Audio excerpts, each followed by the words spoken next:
Hello everyone and welcome to CLAT point. अब बहुत बड़ा सवाल ये है कि क्लैट पीजी के लिए बहुत थोड़े दिन बचे हैं, तो प्रिपेयर कैसे करें? How should we prepare in less than 2 months? Almost 50 days हैं। सो फर्स्ट ऑफ ऑल हम लोग का ये क्रैश कोर्स है which you people can enrol into. कोई भी प्रॉब्लम्स हैं तो आप इस नंबर पे कॉल कर सकते हैं and there are several things जो आपको प्रोवाइड की जाएंगी for your better preparation. Now सबसे पहले आते हैं केस लॉज। अब केस लॉज बहुत इंपॉर्टेंट है, वी नो। पुराने केस लॉज, नए केस लॉज, जो भी केस लॉज हैं वो सब लें। जो आपने पढ़े हैं उनको रिवाइज करें। ये ना भूलें कि revision of the case laws you have already studied is as important as studying the new case laws. I don't think अभी आपको नए केस लॉज पढ़ना बंद कर देना चाहिए।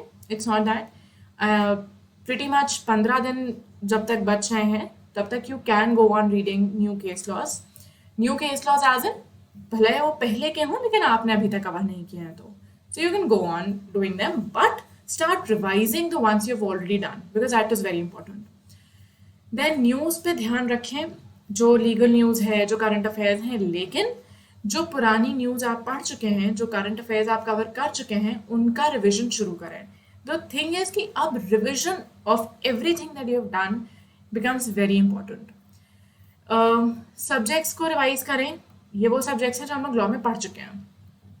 However, when I say कि इन सब्जेक्ट्स को रिवाइज करें, I would not suggest you to pick up proper commentaries as of now. अब आप commentaries ना पिक करें। जो आपने पढ़ ली हैं उन्हें आपको रिवाइज करना है, आपके पास नोट्स बने हुए हैं, great, go for it. But to pick up a commentary will take a bit of more time than you can given right now, क्योंकि बहुत सारे सब्जेक्ट्स हैं। कॉन्स्टिट्यूशन बहुत इंपॉर्टेंट है, contract law again extremely important, IPC, ये तीन जो laws होते हैं ये बहुत आपका एरिया लेते हैं हर पेपर में। Then CrPC, evidence act, IPR and jurisprudence and also international law.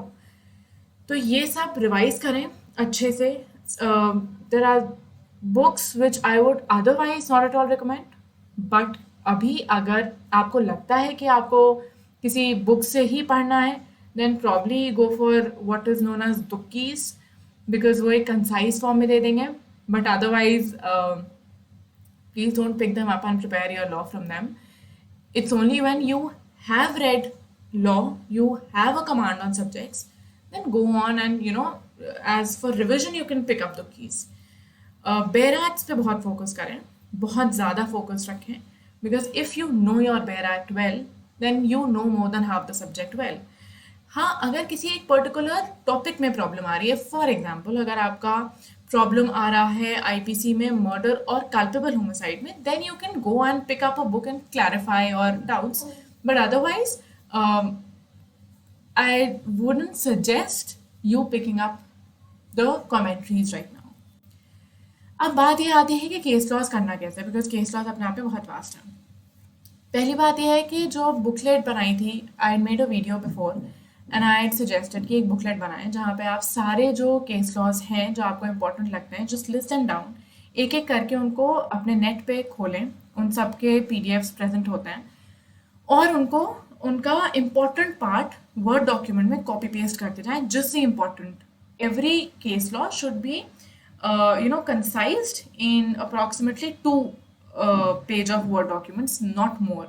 आप उसमें नाम लिखिए केस लॉ का, उसमें बेंच क्या थी, उसका रेशियो क्या था जजमेंट का, डिसेंटिंग ओपिनियन थी तो किसकी थी, एमिकस क्यूरे थे तो कौन थे, all of that, and very very very very short, like a line or 2 at max facts याद हैं, बिकॉज फैक्ट्स पे क्वेश्चन नहीं आते हैं, बट या you should know to understand law.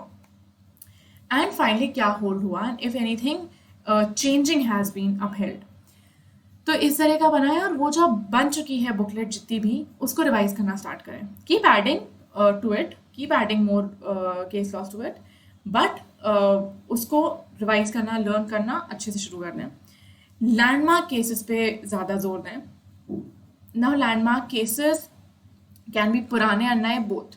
So for example, अगर आप अगर आप LGBTQ से रिलेटेड कोई भी केस देख रहे हैं तो यू ऑल्सो हैव टू सी कि पहले कौन से केसेस आए हुए हैं उस पर। सो वो सब इस वक्त इंपॉर्टेंट हो जाएंगे करंट इश्यूज पे रिलेट करके।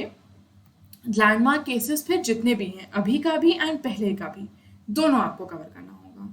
या फॉर एग्जांपल अभी 2 फिंगर टेस्ट जो है वो बैन हुआ है, तो ये करंट इशू है, इस पे एक केस पहले भी आ चुका है। सो आपको सिर्फ वो केस नहीं कवर करना है जो अभी आया है, you also have to cover the case जो पहले आया है, because that can be and might very well be asked. Then the best and the most important would be give मॉक्स।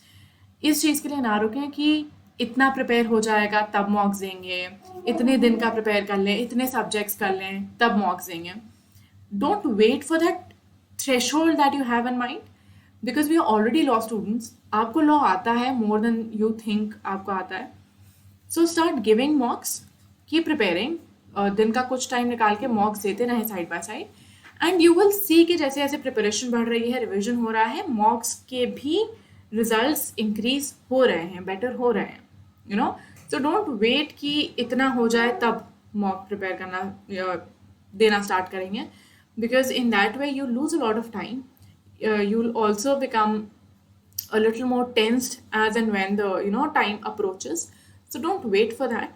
Start giving your mocks. Give as many mocks as you can, because there's one thing which is very common in all the toppers is that they have given a lot of mocks. So please don't neglect it. Revision करें, mocks करें, and then pick up anything else. नया पढ़ना अभी बंद मत करें। The only thing I would say ना करें is मोटी किताबें अपनी कमेंट्रीज उठाना, MP Jain and all of that, नहीं, अब वो नहीं करें unless it's a particular topic which you have an issue in. News को बहुत ही ध्यान से पढ़ें, क्योंकि अभी की भी न्यूज़ बहुत इंपॉर्टेंट है। ऑब्वियसली आपके लिए current legal affairs will always be more important than just the current affairs. I am not saying it won't be important, because it will be, मगर अगर लॉ से रिलेटेड या कोई लीगल एक्सपर्ट कोई चीज़ बोल रहे हैं, then do look out for it, see के किस कॉन्टेक्स्ट में बोला गया है, क्योंकि वो कॉन्टेक्स्ट आपको पैराग्राफ फॉर्म में देके एंड उस पर क्वेश्चन पूछे जा सकते हैं। सो डोंट थिंक कि सिर्फ केस लॉज पढ़ लेंगे, जजमेंट्स रीड कर लेंगे और सब्जेक्ट्स कर लेंगे तो हो जाएगा। Newspaper still remains as important, and anything that a legal mind speaks of is very important. For example, basic structure पे अभी फिर से एक डिबेट शुरू हो गई है, राइट? एटलीस्ट बहुत ही प्रोमिनेंट लीगल माइंड से लिखा है उसके बारे में। जैसे एडवोकेट नरिमन ने लिखा है, उन्होंने क्या लिखा है इज़ इम्पॉर्टेंट। बिल्कुल हो सकता है कि उसमें से एक पैरा या 4 लाइन्स आपको कोट करके दे दिया जाए, and then you are asked questions on basic structure. So although you will be able to most likely be answering what basic structure is and the question related to it, लेकिन अगर passage एकदम से नहीं पता होता है पढ़ते कि क्या है, it does create a little bit of anxiety in your mind while giving your paper. तो वो anxiety ना हो, इसके लिए अच्छा ही है if you have covered the maximum. So that would be all. And please, it would be helpful for you if you enroll in the crash course. इसमें आपको 24/7 पर्सनल मेंटरशिप मिल रही है, खूब सारी मॉक सीरीज मिल रही हैं, देन रिकॉर्डेड लाइव सारे videos हैं, so you can pick them up at your own time, at your own pace, and keep practicing. So that's all. Thank you so much. Have a great day and all the best. Bye bye.